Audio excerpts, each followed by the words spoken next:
Première partie de l'enseignement de la morale, les principes généraux de la morale.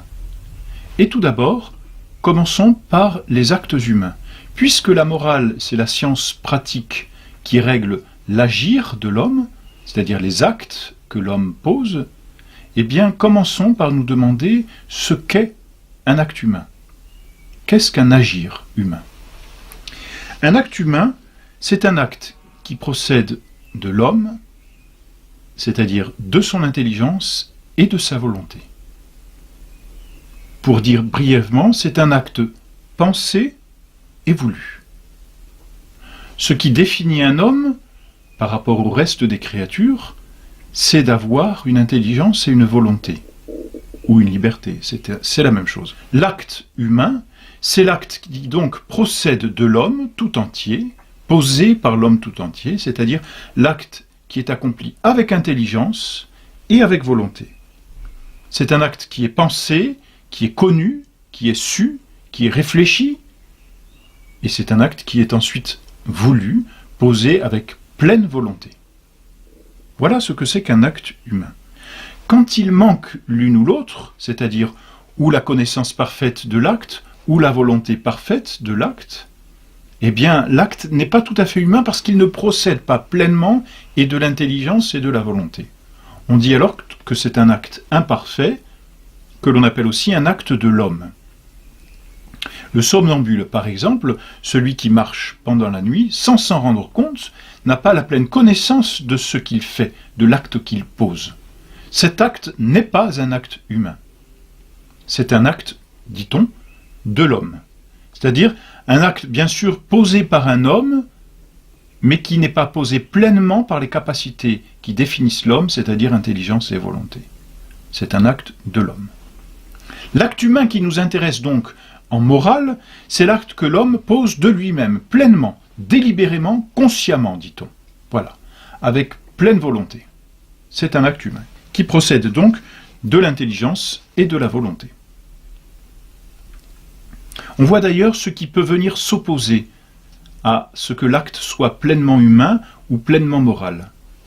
Par exemple, on a pris tout à l'heure le cas d'un acte de l'homme où il n'y avait pas pleine intelligence, mais il se peut que l'intelligence soit empêchée d'une autre façon et vienne s'opposer au volontaire, au pleinement volontaire ou au pleinement intelligent.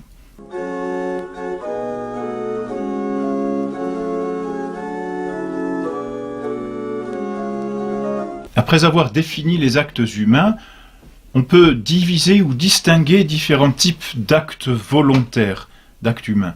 On dit volontaire parce que la volonté procède normalement de l'intelligence. L'intelligence en l'homme est cette faculté qui possède la lumière, la vérité, et qui ensuite va éclairer la volonté pour agir. Donc un acte humain est un acte volontaire parce que c'est le processus final qui définit cet acte. L'intelligence connaît, elle est pleinement consciente, et ensuite elle éclaire la volonté, elle meut la volonté, et la volonté pousse à l'action, meut à l'action.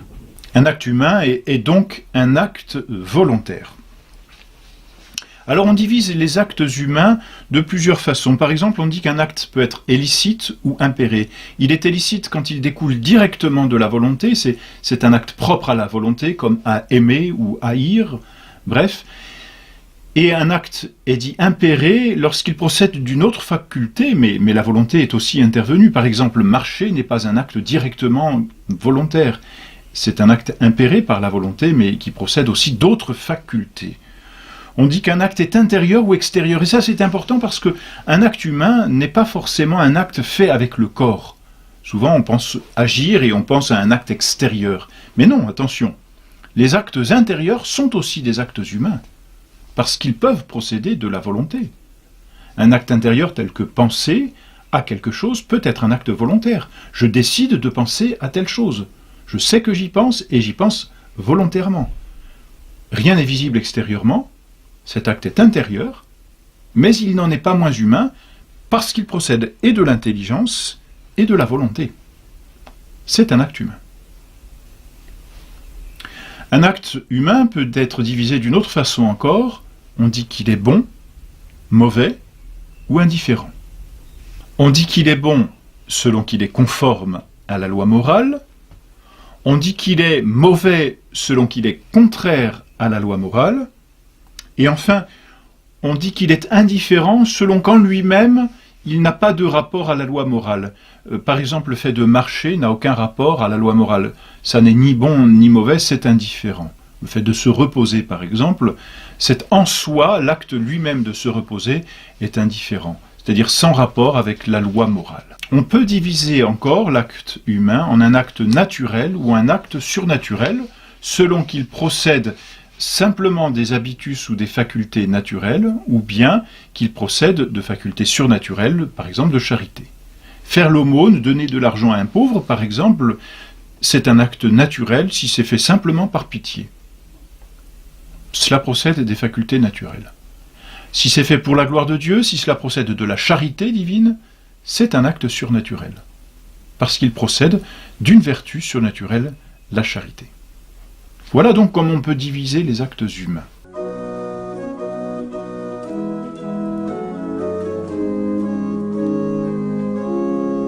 Un acte humain, un acte donc volontaire, peut être plus ou moins empêché ou atténué.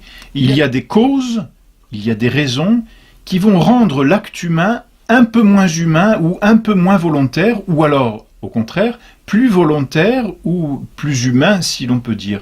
C'est-à-dire lui donner plus de force ou moins de force. On va dire atténuer sa moralité ou bien augmenter sa moralité. Ce qu'il nous est important de considérer brièvement ici, ce sont les causes qui peuvent empêcher ou diminuer le volontaire d'un acte.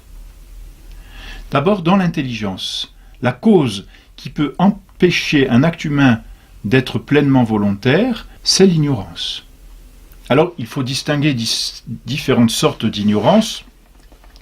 Pour résumer, il y a l'ignorance vincible et l'ignorance invincible. Qu'est-ce que c'est que l'ignorance ? L'ignorance, c'est un défaut de science, mais que l'on devrait avoir. On la distingue d'ailleurs de la nescience, de façon technique. La nescience, c'est ce que l'on ne sait pas et que l'on n'est pas tenu de savoir. Tandis que l'ignorance, c'est ce que l'on ne sait pas, mais que l'on devrait savoir. Alors, il y a finalement deux sortes d'ignorance. Il y a celle que l'on dit invincible et celle que l'on dit vincible. Il y a celle que l'on devrait savoir, mais qu'on ne pouvait pas savoir, et il y a celle que l'on devrait savoir et que l'on pouvait savoir. Eh bien, la première, celle que l'on devrait savoir, mais que l'on ne pouvait pas savoir dans ces circonstances, ou par exemple, il était difficile de se renseigner sur telle ou telle chose, cette ignorance invincible vient diminuer le volontaire, et même peut diminuer et même détruire la moralité d'un acte. Tandis que l'ignorance vincible, celle que l'on pouvait vaincre, celle finalement que l'on ne peut pas excuser, eh bien celle-ci ne détruit pas le volontaire, et même peut rendre pécamineux un acte. Et là, l'homme qui a posé un tel acte en disant « je ne savais pas » alors qu'il pouvait savoir, celui-là est fautif. Comme celui, par exemple, qui passe un examen et qui ne connaît pas les réponses parce qu'il n'a pas revu son cours. Celui-là, il est fautif. Par contre, celui qui ne savait pas répondre, mais parce que la question était hors du cours, celui-là n'est pas fautif. Il est excusé. Ignorance invincible. C'est la première cause qui vient empêcher, détruire ou atténuer le volontaire. Les autres causes se situent dans la volonté. Il y en a trois. La première cause qui vient diminuer le volontaire, c'est la concupiscence. Non pas au sens de foyer du péché, mais au sens de mouvement de l'appétit sensible. Nous avons tous un appétit sensible, et les actes de ces appétits sensibles, on les appelle des passions. C'est cela que l'on appelle ici la concupiscence, comme mouvement de l'appétit sensible qui peut venir diminuer le volontaire. Surtout, et précisément, quand la passion précède l'acte volontaire. Par exemple, un mouvement d'amour ou un mouvement de haine subi, ou un mouvement même de colère qui jaillit, qui naît directement, n'est-ce pas, de l'appétit sensible et qui vient comme empêcher ou atténuer la volonté, de sorte que la volonté est comme entraînée par ce mouvement de la passion. Elle n'arrive pas, la passion est tellement forte que la volonté n'arrive pas à prendre le dessus sur cette passion, alors la passion vient ici atténuer le volontaire. Elle ne le supprime pas totalement, mais elle l'atténue, parce qu'elle emporte avec elle la volonté, mais elle ne supprime pas la volonté.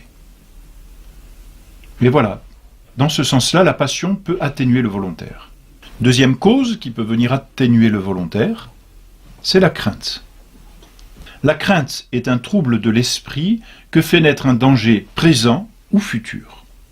La crainte grave, c'est-à-dire celle d'un péril grave comme le péril de mort, et qui nous est imposé de l'extérieur, que ce soit par une cause naturelle ou par une cause humaine, par exemple un tremblement de terre, peu importe, ou par une cause humaine, on a une arme qui est braquée sur nous, n'est-ce pas?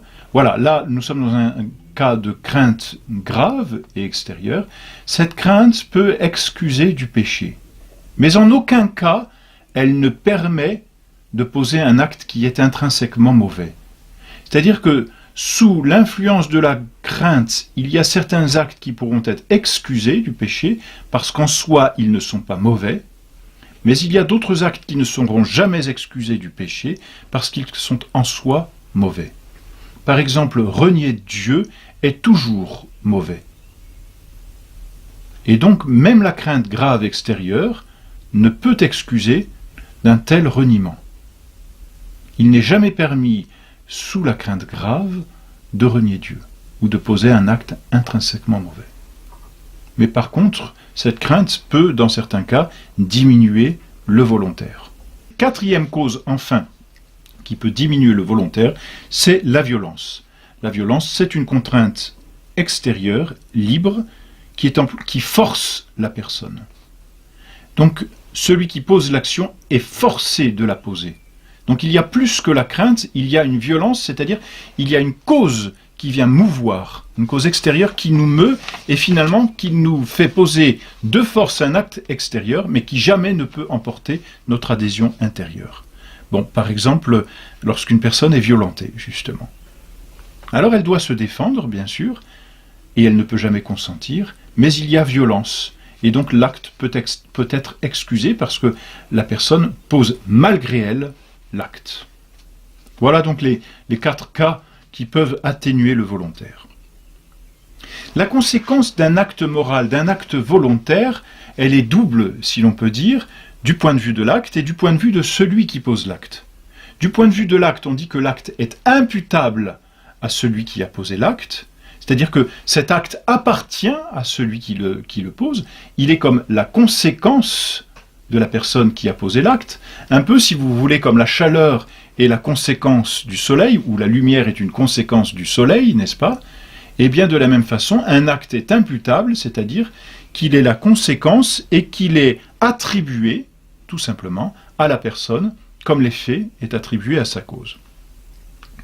Donc du côté de l'acte, eh bien cet acte est imputable à la personne, et du côté de la personne, on dit que la personne est responsable de l'acte qu'elle a posé. Si donc elle en est responsable, eh bien, elle a l'obligation de rendre compte de ce qu'elle a fait. C'est cela la responsabilité. Rendre compte de l'acte que l'on a posé. Il suffit de retenir simplement qu'un véritable acte humain est un acte pensé, pleinement conscient, et voulu, c'est-à-dire qui procède et de l'intelligence et de la volonté.